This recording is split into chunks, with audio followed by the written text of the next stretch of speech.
Thank you. On October 26th, during the Thanksgiving service for Pyungkang Day, this is the video that we watched.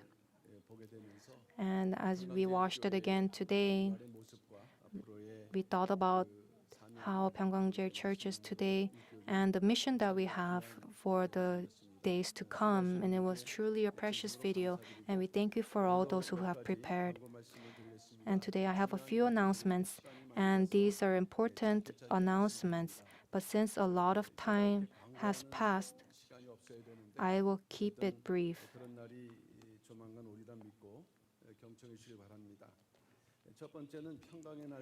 First is Pyungkang Day and the 12th History of Redemption Seminar. Last week on Thursday, we had a Thanksgiving worship service for Pyungkang Day, followed by a commemorative event on Friday. And yesterday, we had the 12th History of Redemption Seminar. I want to express my gratitude to all the saints who worked hard to keep the importance and meaning of Pyungkang Day. And yesterday, we had the 12th History of Redemption Seminar based on the 9th book of the History of Redemption series here at Moriah, and the in-depth lectures on the Tabernacle and the Ark of the Covenant, also known as the Gospel of the Eye, delivered through a large screen were truly astonishing and invaluable.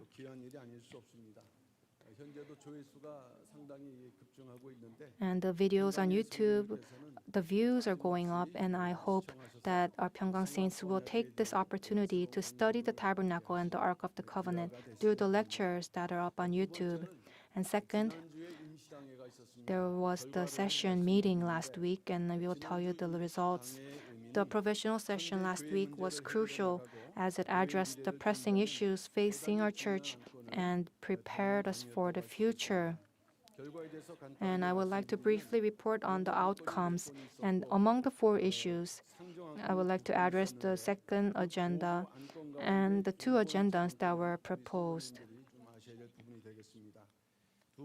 The second agenda was about the report on the outcomes and handling of discipline for unlawful acts and initiators of church separation.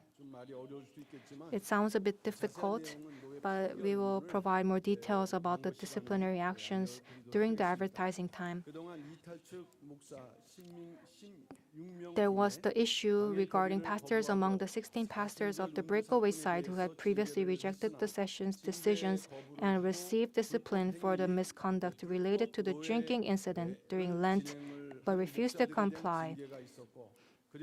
And there was the issue on the discipline of pastors who led and participated in the separation of the church based on the conference. And the start of this was on August 15th, when the church formally appealed to the presbytery through the session, since it could not be handled by the church alone.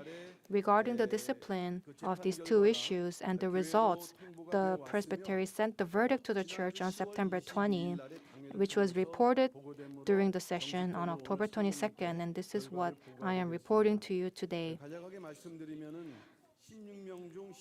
The presbytery decided to excommunicate 15 of the 16 pastors for their unlawful acts and involvement in church separation, and 1 pastor received a 12-month suspension, and we will share the detailed verdict during the church advertisements.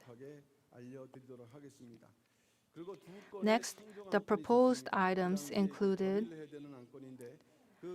first was a proposal to dismiss the director of the Redemptive History Movement Center, and second, a proposal to dismiss the president of the Korea Berit Theological Seminary, both of which apply to Lee Seung-hyun, and both proposals passed. As a result, the Redemptive Historical Movement Center will take necessary follow-up measures to ensure that there is no hindrance to the publication of the History of Redemption series, especially take measures to ensure that there will be no hindrances in the publication of the 12th book. And with this opportunity, the church will gather relevant individuals for the publication of the final 12th book and begin preparations for the publication. The president of the Korean Bereid Theological Seminary and director of our center will be reappointed to transform it into a school that trains workers for the movement of redemptive history. Third is a joint prayer meeting led by the church school teachers and youth. And we have been giving online worship for over 2 months, and many saints have requested more prayer meetings. And up until now, it has been challenging to organize prayer meetings because of the pending issue of interim appeals for 286 individuals who were disciplined. So it's difficult to go in and out of church now, and it's been challenging for the men and women's ministries to prepare it. But our church school teachers and youth leaders held a meeting to request permission to start an intercessory prayer meeting led by our church teachers and youth, where all the congregation comes together as one. So, starting this Friday, and we calculated, and if we continue until Victory Day, we will have 7 prayer meetings on Friday. And beginning on November 3rd, we will host a joint intercessory prayer meeting for 7 weeks, led by our church school teachers and youth at Moriah Sanctuary, where all saints can participate. And the time and location will be the same as the previous Friday prayer meetings. And we welcome the participation of men and women's ministries members from our church. And with the start of the prayer meetings, we will conclude the word vitamin session for church keepers on October 31st, only until Tuesday.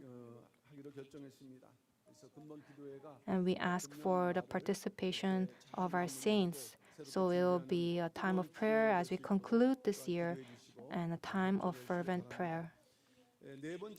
Fourth is the 30th anniversary Thanksgiving worship service for the Moriah Sanctuary dedication. And next week on November 7th marks the 30th anniversary of the dedication of Moriah Sanctuary. Moriah Sanctuary was dedicated on November 7th, 1993, and at the time, 9 pastors were ordained. Historically, Moriah is a significant place where Abraham offered Isaac, Solomon's temple was built, and today it is a place, as we saw in the video earlier, is not the place for the Jews. It's where an Islamic mosque stands, and it is potentially a starting point for the last war because the Jews plan to break it down and establish a temple. And as we learned through Redemptive History series, Moriah is a place where Abraham passed God's test of offering Isaac and signifying the fulfillment and accomplishment of redemptive history. And Reverend Hwison Abraham Park recognized the significance of Moriah. And when the church was moved to Oryudong, the sanctuary was built and he named it Moriah. And the central sanctuary in Yeoju 평강제일 Conference Center, where the word of redemptive history is proclaimed, is also called Moriah. As such, Moriah Sanctuary holds a central place in the history of Pyungkang Church and marks the starting point for the fulfillment of redemptive history, and this year is the 30th year. To commemorate the 30th anniversary, we plan to hold a Thanksgiving worship service on Sunday, November 7th at Moriah Sanctuary. Normally, we would have a separate date for the celebration, but due to the current circumstances, we have chosen Sunday for this worship service. And to celebrate the 30th anniversary, the church will display a photo exhibition, including a video of the sanctuary dedication, and conduct a joint praise led by our ministers and church workers.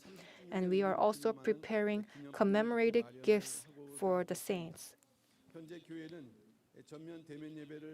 The church is in a situation where it is not completely on-site worship.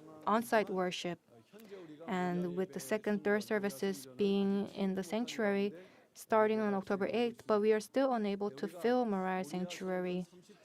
And as we commemorate the 30th anniversary, for the next week's commemorative service, let us aim to restore the old, fully occupied Moriah Sanctuary.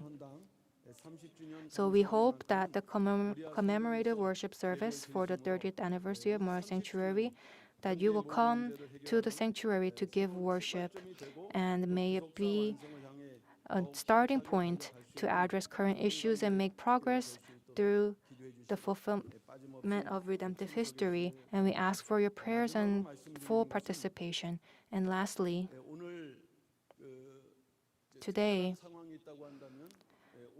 if there was a special situation and the breakaway side had their protest, and our church members had to come through the road in front of the museum.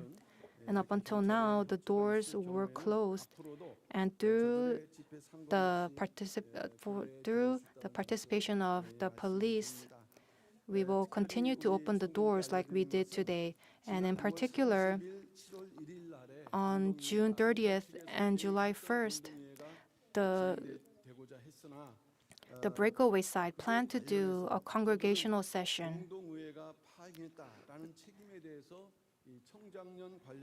And they have filed a lawsuit against our young adults for bothering them. And I've also received a text. And for me, I've received it many times, so it's not that big of a problem. But these young adults have received these texts for the first time, and they might feel burdened, but the church will support them. And if you have received this text,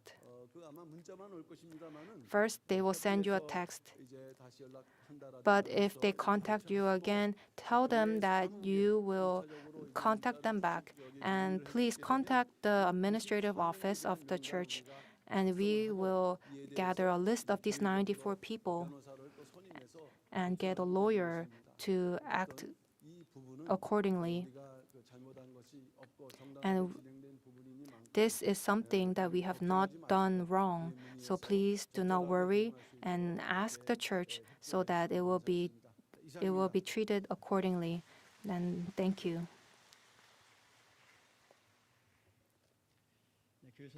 These are announcements for Lord's Day. First is the results of the session. Seoul South Presbytery, during the session,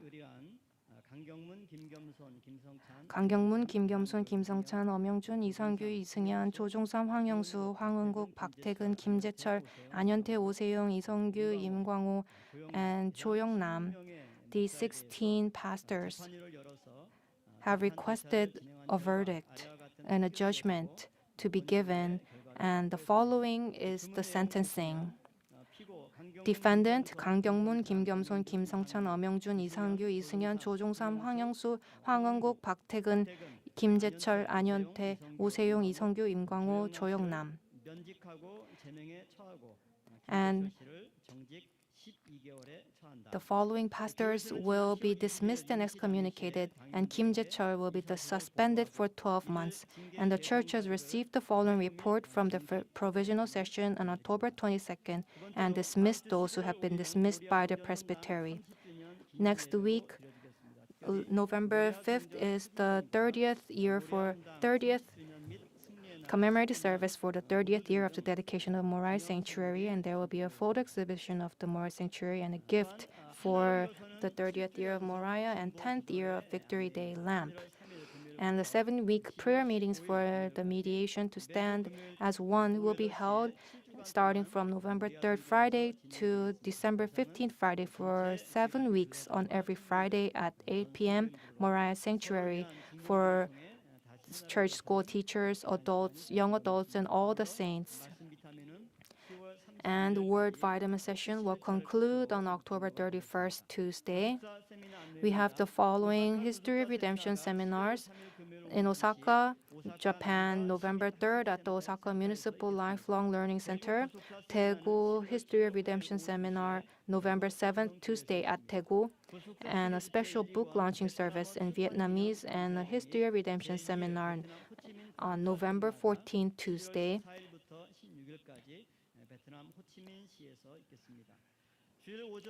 And there will be special Bible studies every Lord's Day at 9:30, Mizpah Sanctuary. And it will start on November 5th. So those saints who want to participate can come.